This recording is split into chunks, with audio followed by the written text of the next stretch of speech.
All right, so I'm gonna show you guys how to plastic weld with an iron soldering, also with a soldering gun. You wanna make sure that they're all welded together properly so that they don't fall apart and hurt somebody.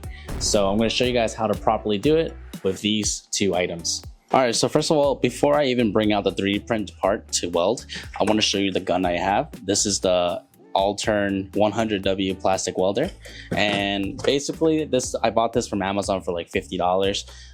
It's very cheap. And it comes with anchors, which you're gonna need to weld anchors into the prints. And it also comes with this thing. I don't know why would you need this for, but this is razor blades. I have no idea why would they give me this for. What you're gonna need is you're gonna need cutting pliers to cut the anchors in a bit. I mean, this is an iron soldering. This is like only for $40. So this is the stuff right here that we're gonna use to weld together. This is a Super Mario Bomberman.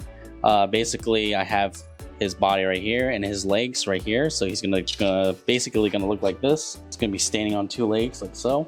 The only thing what we want to do is we would just want to have it hold. We just want to be able to hold it in place, and something like this will be okay. So a couple drops. Doesn't have to be too crazy, but just enough to get them holding together. Then I'm gonna take it and then stick them on together carefully. So I'm gonna let it stay there for a bit, let it glue. And then I'm gonna put this on high speed because I wanna make sure that any smokes come right through here. And so I don't inhale in fumes. I'm also gonna be wearing a respirator to keep myself safe.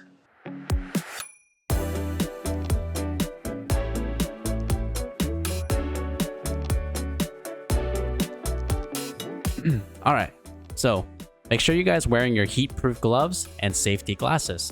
What you want to do is push the anchor up against the area you want to weld into. Then you're going to pull the trigger and let it melt right through. Really important, please listen. Don't let the fume hit your eyes. It's important you have safety glasses on during welding. Once you melt it right through enough, you're going to let go of the trigger, and then you're going to give it a little twist and then pull out. Then you're going to do it again. Push up against it, melt right through, twist, and pull out. Then what you want to do is you want to keep repeating the process until you cover the whole area of where you want to weld. But as you can see, this is how you wanted it to be like. What we're gonna do next is we're gonna get some pliers and we're gonna try to cut these spikes off. I do want to recommend wear some safety glasses because these things are gonna be flying once you start cutting. So what you want to do is you want to use a cutting plier, right? So what you want to do is you want to try to cut that off with this thing.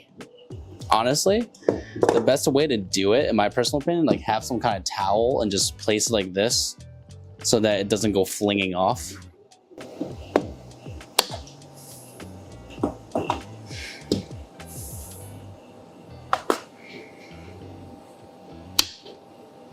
So I'm just using my glove as a way to kind of like cover it so that it doesn't go flinging off.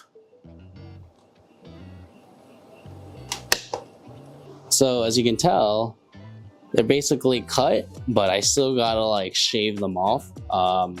You know, I wasn't able to fully flush the plier on it and be able to like cut it deeply, but that's okay because what I'm gonna use next is I'm gonna use a dremel.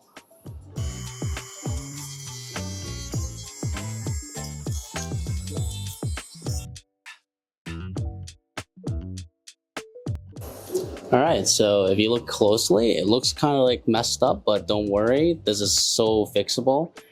I'm gonna melt some filaments on this thing and make sure I'm gonna smooth it all out. And then after I melt some filaments, I'm gonna start sanding it. I have these really cheap plastic filaments that I got with my Solval SVL6 Plus. So I'm gonna be using this to weld basically the holes and all the anchor holes that I made on this thing. Just take your time with it, just melt and smooth. You're basically just putting extra filaments on top to cover up any holes.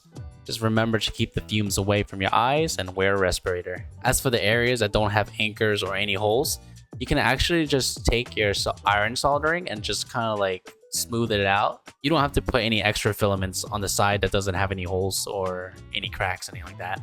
And basically that's it on welding. You just sand your print with 80 grit sandpaper and mix this putty or Bondo all over your prints.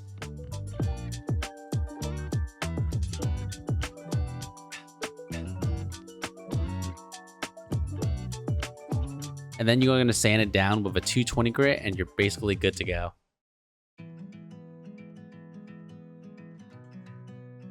So yes, this thing is pretty small to like weld. There's no point of welding it because it's so small and compact already. Usually this welding works for bigger statues, like something that has like wings or something that needs to be hold up very, it has to have a good structure.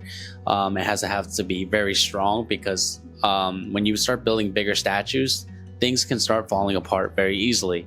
So I use this as an example because I want to show you guys what welding is like. I'm still learning it, so there's a lot more stuff that I have to learn about it, but I have made many projects before this. I have made statues, and if you guys want to check those out, you guys can check them out here. Thanks for watching, guys.